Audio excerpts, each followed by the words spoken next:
Muchos sectores del poder económico no solo apoyaron el golpe, sino que fueron parte de su planificación. En este sentido, son emblemáticos los casos de empresas como Ford, Mercedes-Benz y el Ingenio Ledesma, que proveyeron infraestructura y o dinero para desmantelar las comisiones sindicales de sus plantas. Fragmento del libro Palabras clave. ¿Por qué hubo empresas que colaboraron abiertamente con la dictadura?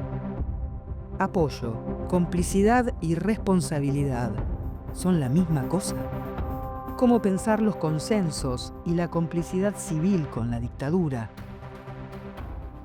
En el episodio de hoy, Victoria Basualdo, historiadora e investigadora. Biblioteca para armar. Conversaciones sobre libros que hacen memoria. Conducción, Ana Cacopardo. Un podcast producido por la Dirección General de Cultura y Educación de la Provincia de Buenos Aires.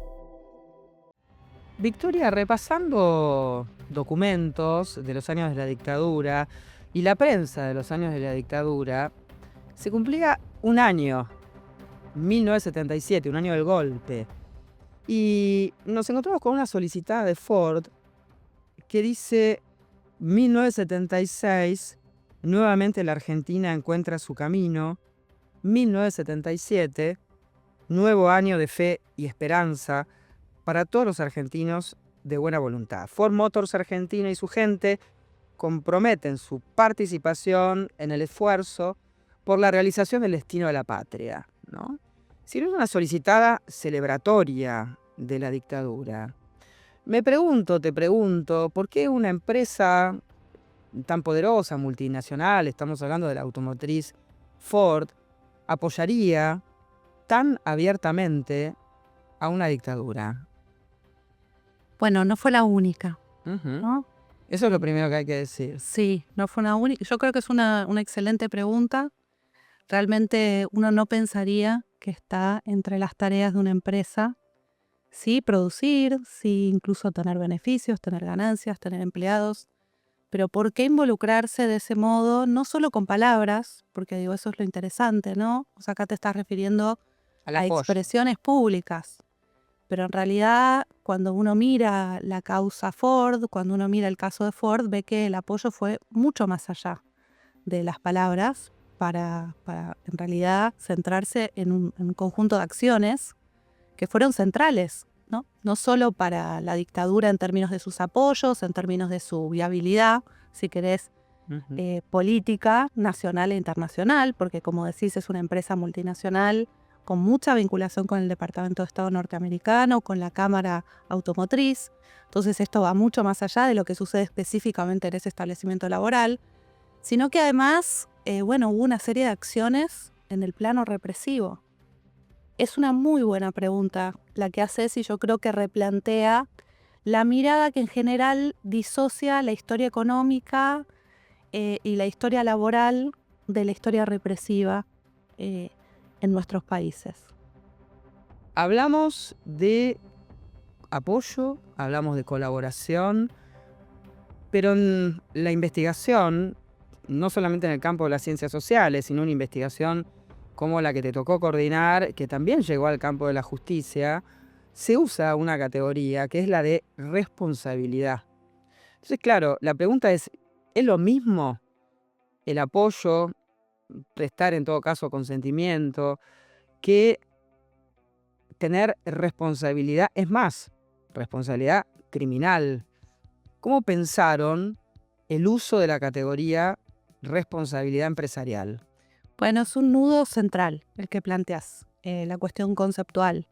Y yo ahí te diría varias cosas. Por empezar, dos. Primero, los conceptos no son únicos, no son una esencia, sino que se van modificando a lo largo del tiempo. Y además se van modificando de acuerdo al conocimiento que uno tiene, de acuerdo a las fuentes que uno tiene. Entonces, como bien marcabas, durante mucho tiempo se habló de complicidad empresarial, porque sobrevolaban cuestiones como la frase que acabas de leer, donde aparentemente hay un apoyo verbal, hay un apoyo político, hay una satisfacción o hay un aprovechamiento, ¿no? Y durante mucho tiempo se miró a las empresas en este punto y se puso en el centro de la mirada sobre dictadura a las Fuerzas Armadas. que sin duda perpetraron el golpe militar y sin duda llevaron adelante la dictadura, ¿no? Estas Fuerzas Armadas. Sin embargo, a lo largo del tiempo fue apareciendo una cantidad enorme de evidencia que permitió caracterizar a la acción de estas empresas de otra manera.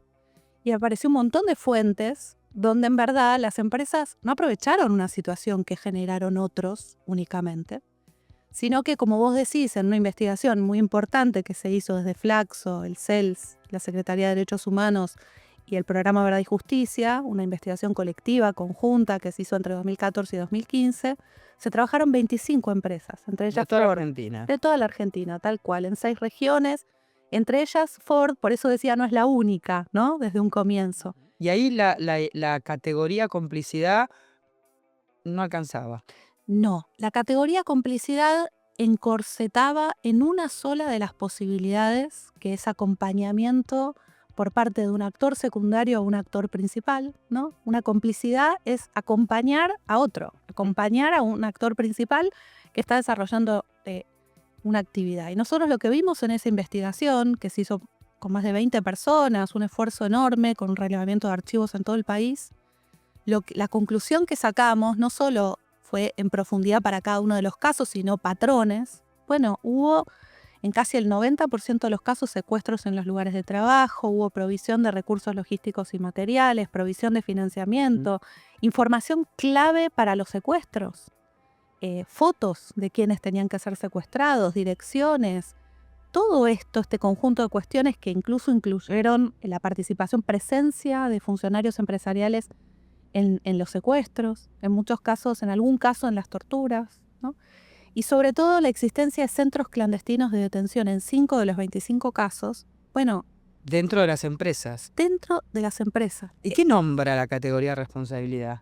Mira, la categoría de responsabilidad es una pregunta sobre qué formas de responsabilidad y qué niveles.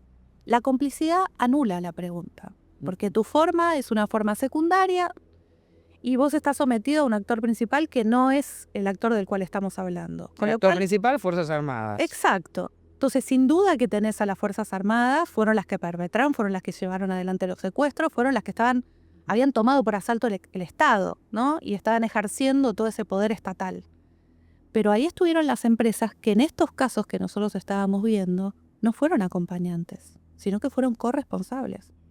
Dieron el financiamiento, dieron la información, dieron la infraestructura y en algunos casos incluso habilitaron en sus espacios centros clandestinos de detención. O sea que ahí lo que estamos nombrando es un papel activo.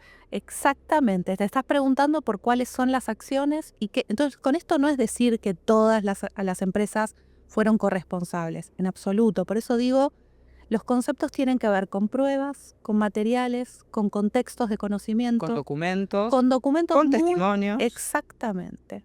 No solo eso, documentos de prensa, en fin, los testimonios, muchos de ellos dados en sede judicial, ¿no? Con un deber de verdad. Todo esto permitió decir, bueno, en realidad en muchos casos las empresas fueron corresponsables y la pregunta correcta para hacer es cuáles son los niveles y formas de responsabilidad de estos actores y no constreñir la totalidad de la cuestión a decir, bueno, como máximo son cómplices, ¿no?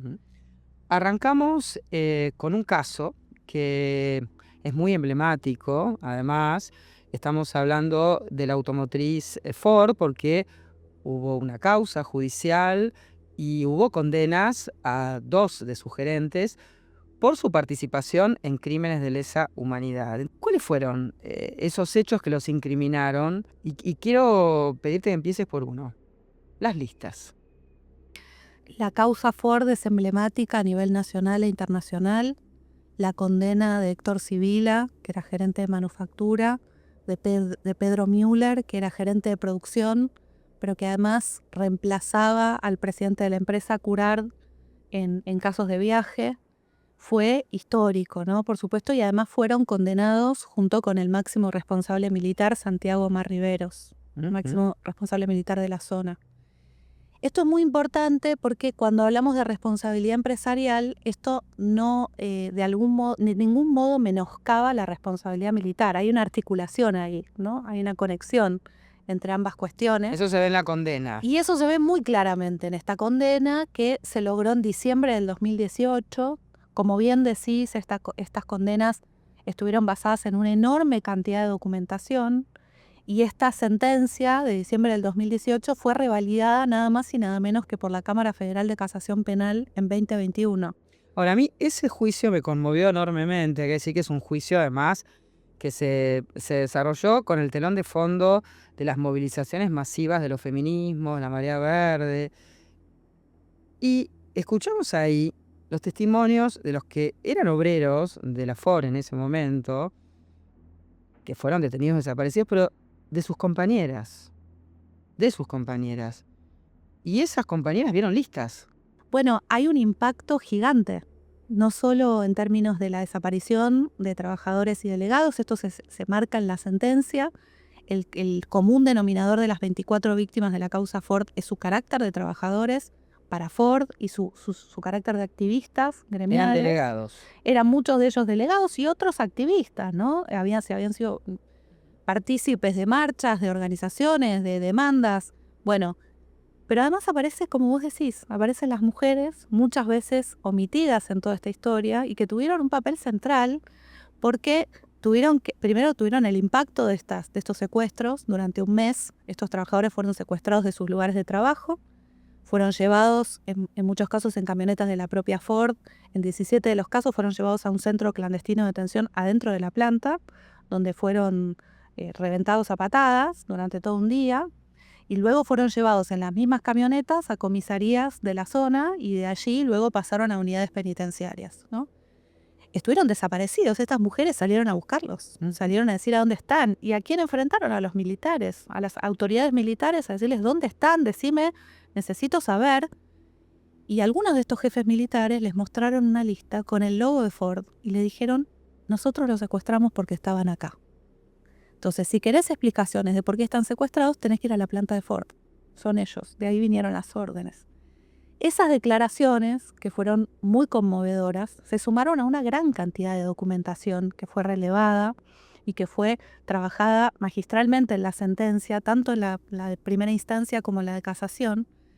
Y vos decías, ¿cuáles fueron las contribuciones? Bueno, lo que muestra eso y todo un trabajo enorme que se hizo en la causa, con planos, ubicando los hechos dentro del propio establecimiento laboral, mostrando cómo el establecimiento laboral se convirtió en un escenario de terror, donde podían entrar los militares libremente, secuestrar a alguien. Claro, eso fue muy conmovedor porque los secuestros fueron dentro de la fábrica, muchos de ellos, y claro, delante de sus compañeros de trabajo. Lo cual tiene un efecto, imagínate, ejemplificador y disciplinador. Se multiplica, lo que le está pasando a él es lo que te va a pasar a vos. Es muy interesante en ese sentido, cuando en el juicio Pedro Troiani, trabajador, delegado, sindical, dice en el juicio, yo entendí rápidamente que el ejército de Campo de Mayo había tomado la fábrica, no para custodiar la seguridad de la fábrica,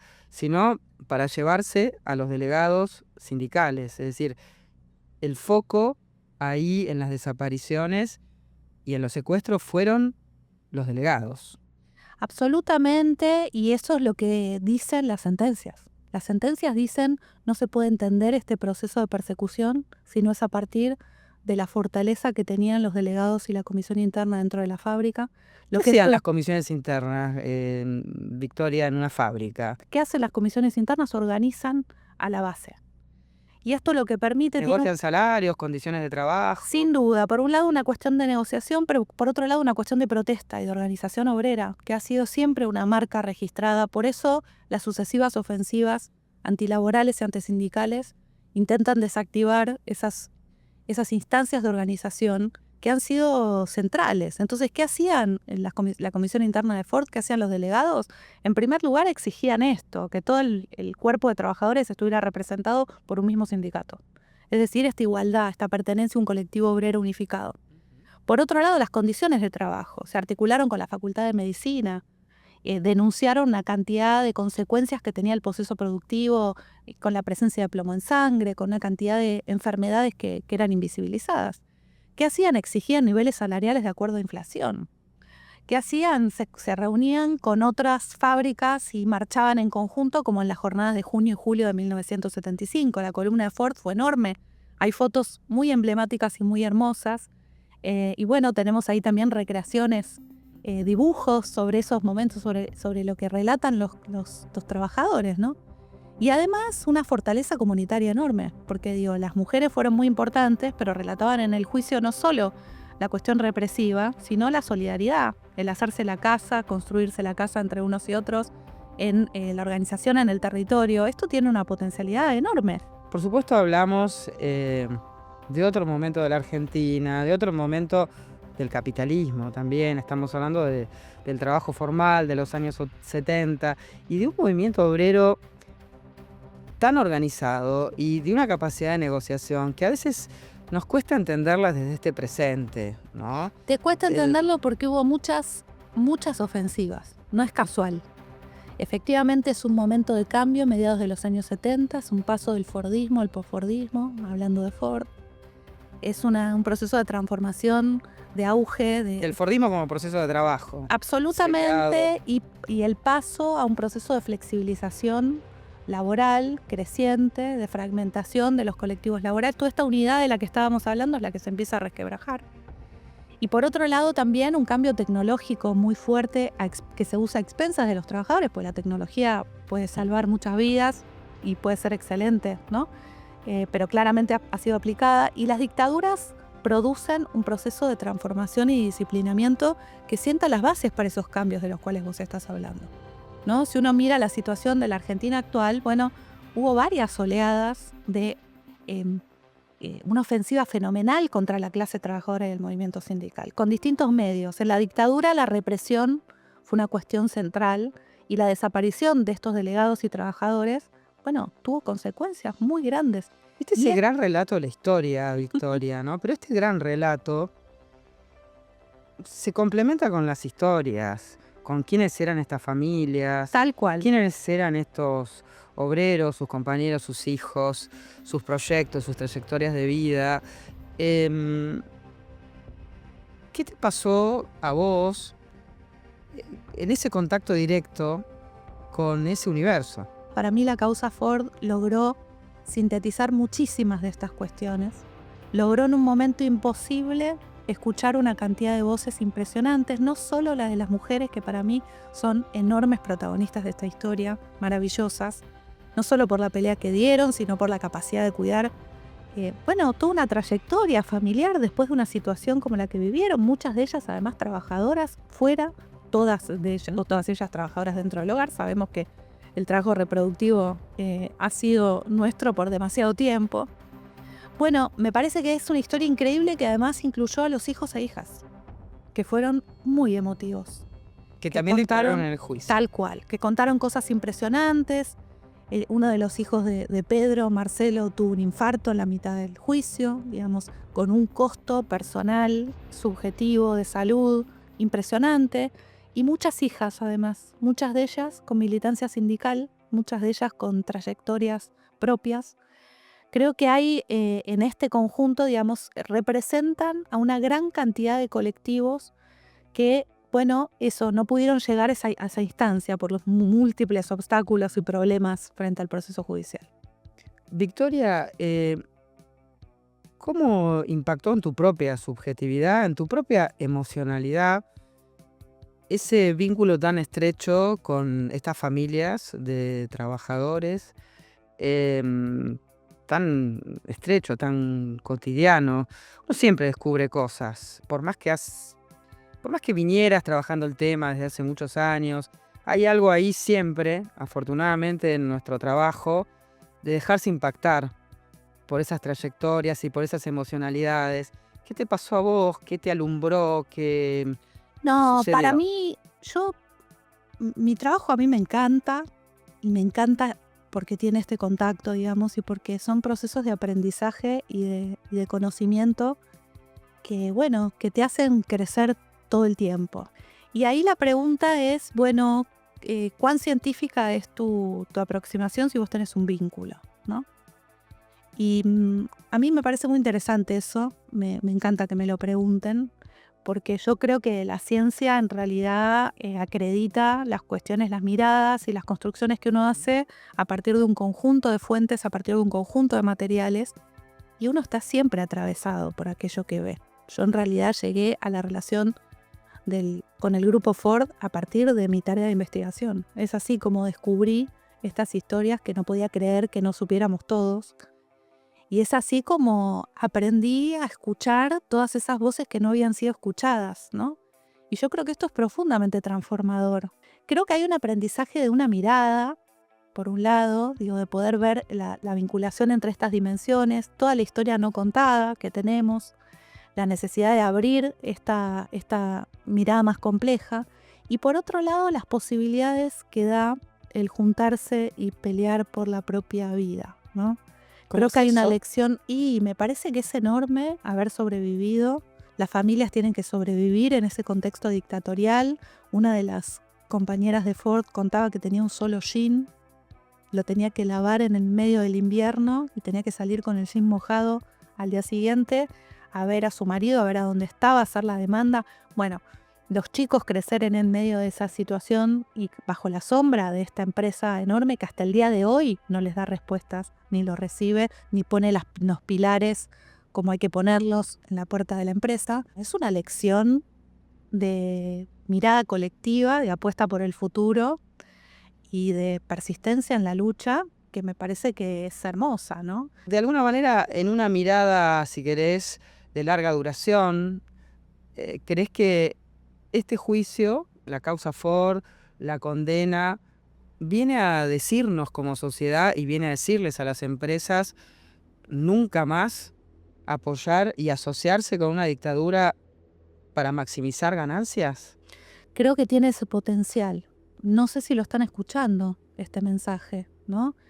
Y esto, bueno, tiene dos respuestas. Hay una respuesta estructural y como decís, sí, la economía tiene relación con la violencia y las guerras son un negocio también, lo vemos en la actualidad. Más allá de eso que es estructural, es definitorio, me parece que hay niveles, ¿no? Y que hay instancias. Y como vos decís, tanto Ford como Mercedes-Benz y también el caso de Volkswagen, que fue el caso de Brasil, digamos, estas tres empresas tuvieron una estrecha vinculación con el nazismo. Y en algunos casos, como en Volkswagen, llegaron a poner un espacio de memoria dentro de su propia planta en Wolfsburg, un espacio al que fui, estoy investigando esa historia, estoy trabajando sobre ese involucramiento. Y eso es lo mismo que rechazan hoy acá, en América Latina. Entonces, además tenemos una diferencia muy significativa entre la manera de lidiar con aquella historia en Europa y la manera de lidiar en sus subsidiarias. Y diría en ese sentido que es un papel impresionante el de la causa Ford, que desde América Latina, desde la justicia nacional, desde estos jueces, en primera instancia, en casación, se esté haciendo una interpelación que, como vos decís, no atiene nada más que a lo involucrado directamente aquí y en estos hechos, sino a la mirada de largo plazo respecto del papel de las empresas en los procesos represivos. Si tuvieras que pensar cómo estos temas llegan al aula, una de las primeras cosas que plantearías es: hay que escuchar las voces obreras que no se escucharon demasiado. Totalmente. Y las voces de los hijos de esos obreros. Y las voces de las mujeres obreras. Y las voces de distintas generaciones afectadas. A veces uno piensa que la dictadura queda muy lejos, hasta que empieza a mirar a su alrededor y se da cuenta que hay pibes que hablan de sus abuelos, abuelas desaparecidos, y esas identidades están marcadas hasta hoy porque hay muchas cuestiones que no se abordaron.